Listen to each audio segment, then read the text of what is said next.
But a few months later, everything falls apart. Why does this keep happening? Carl Jung would say you weren't in love with her.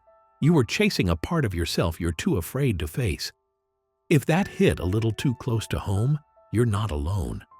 Tap like if you're ready to dig deeper, and subscribe if you want to understand not just love, but yourself. What if I told you the woman you're obsessed with, the one who takes up all your thoughts, all your fantasies, isn't real? Not really? Sure, she exists. She breathes, laughs, lives her life.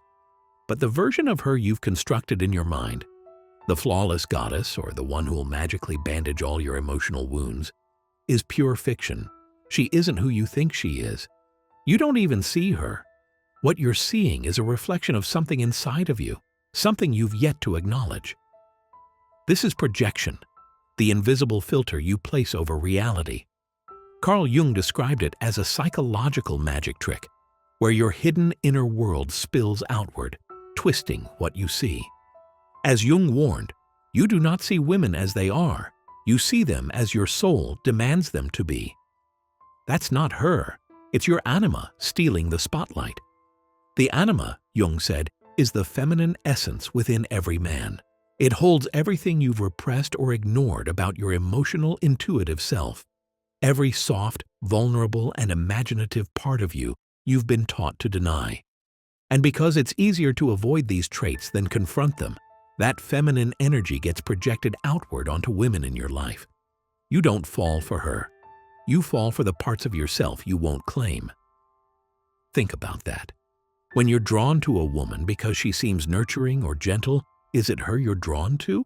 Or is it your own need for tenderness and care that you've refused to take seriously? Maybe you crave a sense of freedom, of lightness, and when she walks into the room like she owns the air, you think you've finally found it in her. But it's not real. You're chasing your own unfulfilled needs, your own potential qualities, packaged into the illusion of a perfect woman. Like a moth to her flame, you're drawn to what you've projected, not who she truly is.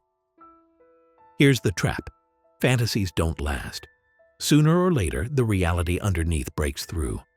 The woman you put on a pedestal will do something to remind you she's human, messy, imperfect, contradictory. Maybe the nurturing side you adored also comes with a strength you don't know how to handle. Maybe the light, carefree energy you admired is also indifference. What then? What happens when the goddess in your mind refuses to act like the woman standing in front of you? Disappointment, frustration, maybe even resentment. And all because you weren't in love with her. You were in love with the projection. You didn't see her.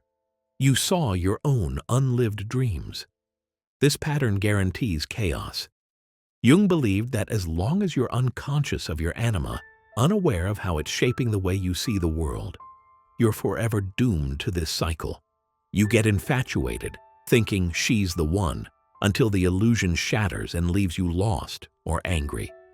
And when the relationship inevitably falls apart, you punish yourself or, worse, blame her.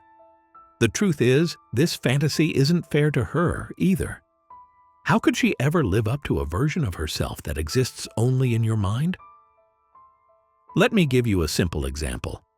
A man might be drawn to a woman who seems incredibly kind and nurturing, someone who makes him feel cared for in a way he's never experienced. But over time, her independence starts to show, and suddenly he feels smothered, or paradoxically, abandoned. He wanted her to play the role of a quiet, reliable caretaker forever, and resents her the moment she shows she isn't willing to stay inside that box. Or imagine someone falling for a woman who appears confident and uninhibited. He sees her as a whirlwind of excitement, a muse.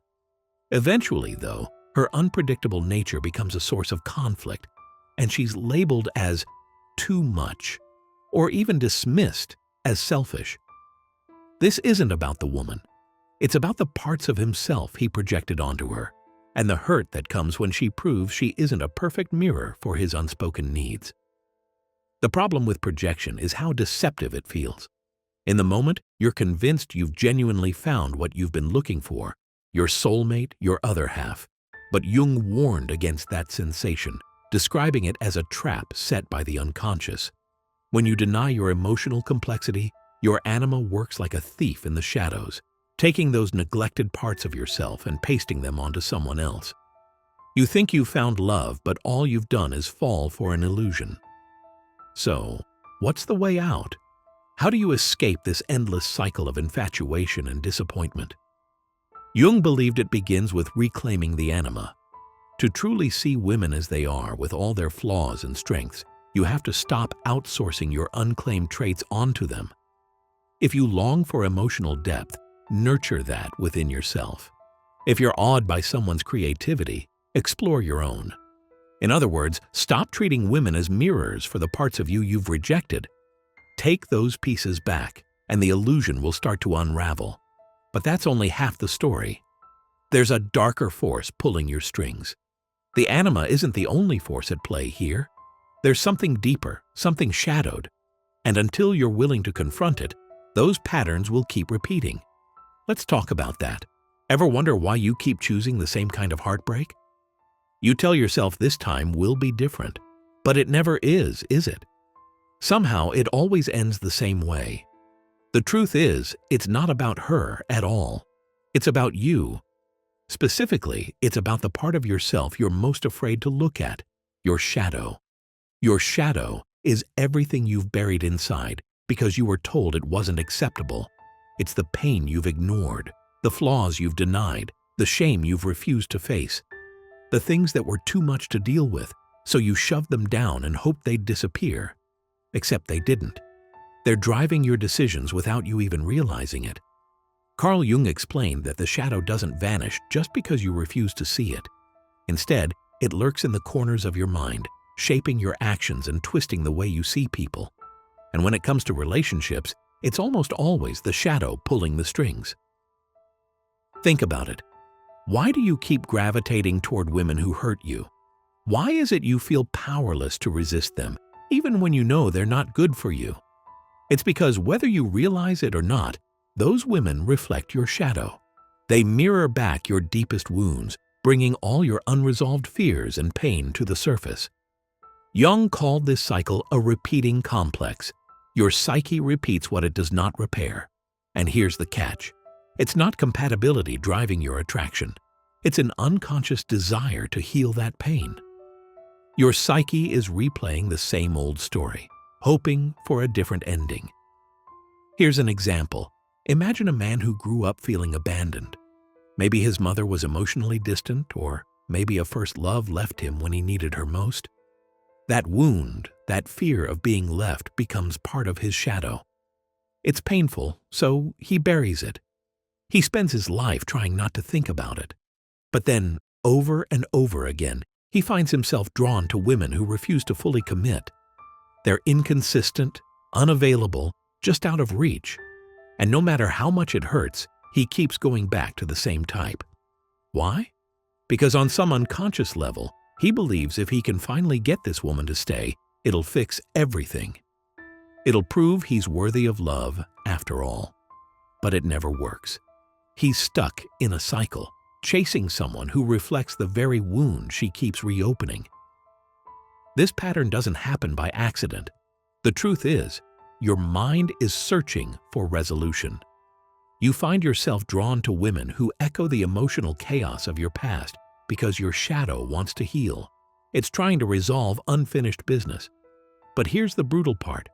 Until you confront that shadow and deal with the actual wounds, these relationships will never work.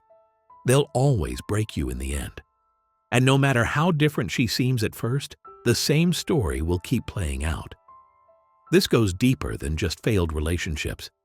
The people you're drawn to aren't random. They reflect the story you tell yourself about who you are, or worse, what you think you deserve. If your first heartbreak was that she walked away, you'll unconsciously seek that same unavailable partner, hoping for a different ending. Maybe you've convinced yourself that love has to be earned through suffering.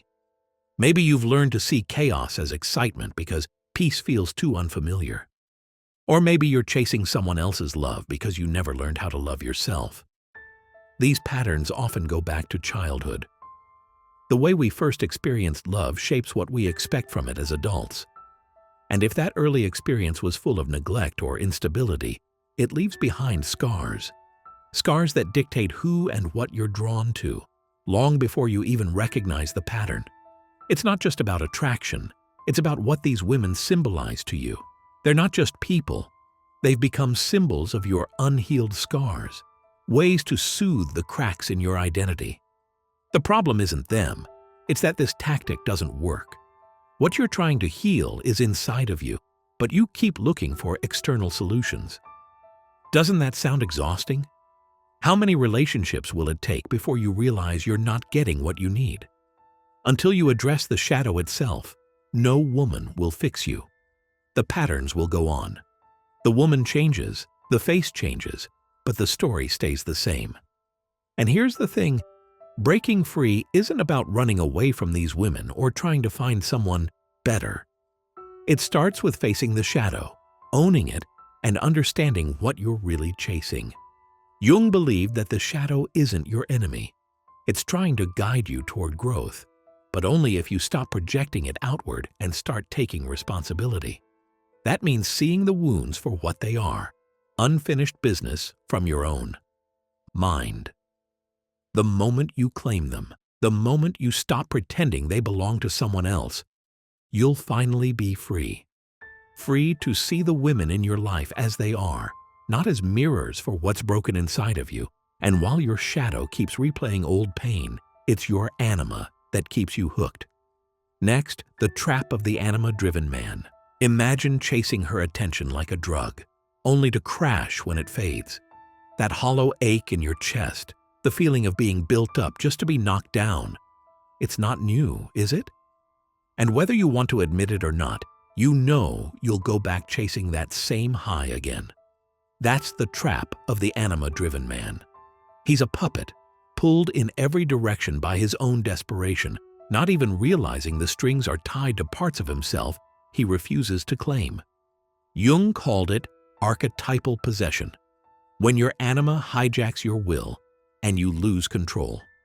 An anima-driven man lives at the mercy of his own unconscious. He is emotionally reactive, easily seduced, and spiritually starved.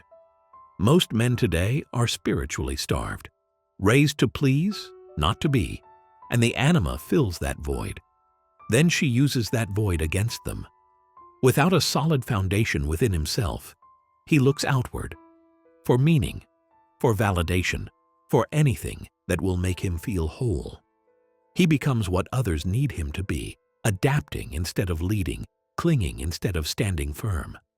Without realizing it, he gives away his autonomy every time he chases the idea of a perfect woman who might save him from his emptiness. You think it's chemistry, but Jung said it's psychic possession, a chaos you projected onto her. In this state, you don't think for yourself, you feel for yourself, but not in a healthy, grounded way. You feel in extremes, infatuation, jealousy, despair. You meet a woman and think she's the answer. Her attention feels like the missing piece of your soul. You're captivated by a version of her that exists only in your mind. A projection of your unmet needs, your deeper wounds, your unrealized potential. But here's the problem. That image is bound to shatter. Because no woman, not even the one who seems larger than life in your eyes, can live up to what you've placed on her. When she falters, and she will, it leaves you devastated. You're not just mourning the loss of her, you're mourning the loss of your fantasy, the loss of the savior you thought she could be. And when that illusion breaks, you're left more lost than ever because you've pinned your entire emotional state on someone else. Think about how many times you've been here before. You meet someone and tell yourself, this is it. She's the one. This time it's real. Everything feels electric, alive until it doesn't. Weeks or months pass and suddenly her quirks start to irritate you, or she pulls away and you crumble. You end up either blaming her, questioning yourself, or both. But the truth is, it's neither. It's the anima pulling the strings, and as long as you're blind to her influence, this cycle will never stop. It's like being a moth to the flame, drawn to something you think will save you but ultimately burns you. You think you're in control, but every decision, every attraction is dictated by an invisible force inside you. The anima promises fulfillment but delivers chaos. She's the one making you fall for surface-level qualities. The way a woman smiles, the tilt of her voice, the way her presence feels magnetic. You convince yourself it's love, but it's really obsession with what she represents. That's how you end up falling victim to the feminine chaos Jung spoke of. Not because women are chaotic, but because your warped perception makes them seem that way.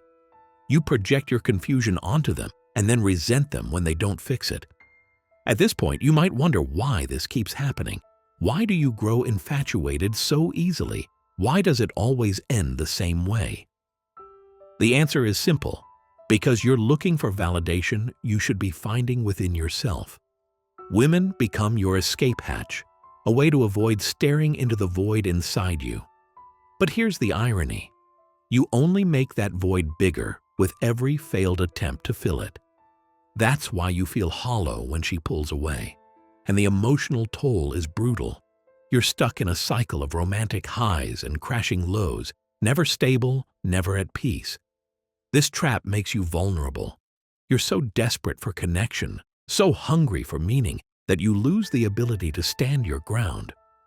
You're swayed by any woman who seems to offer even a glimpse of what you're looking for. You pedestal her, try to mold yourself into whatever you think she wants, and sacrifice your authenticity in the process. This isn't love, it's servitude. It puts you in a position where manipulation is easy, where any woman who catches onto your weakness can take advantage of it. And the worst part is, you'll justify it to yourself every time. As long as you look outward for completion, you'll be a puppet. Ready to cut the strings? Remember Jung's warning. Until you make the unconscious conscious, it will direct your life and you will call it fate.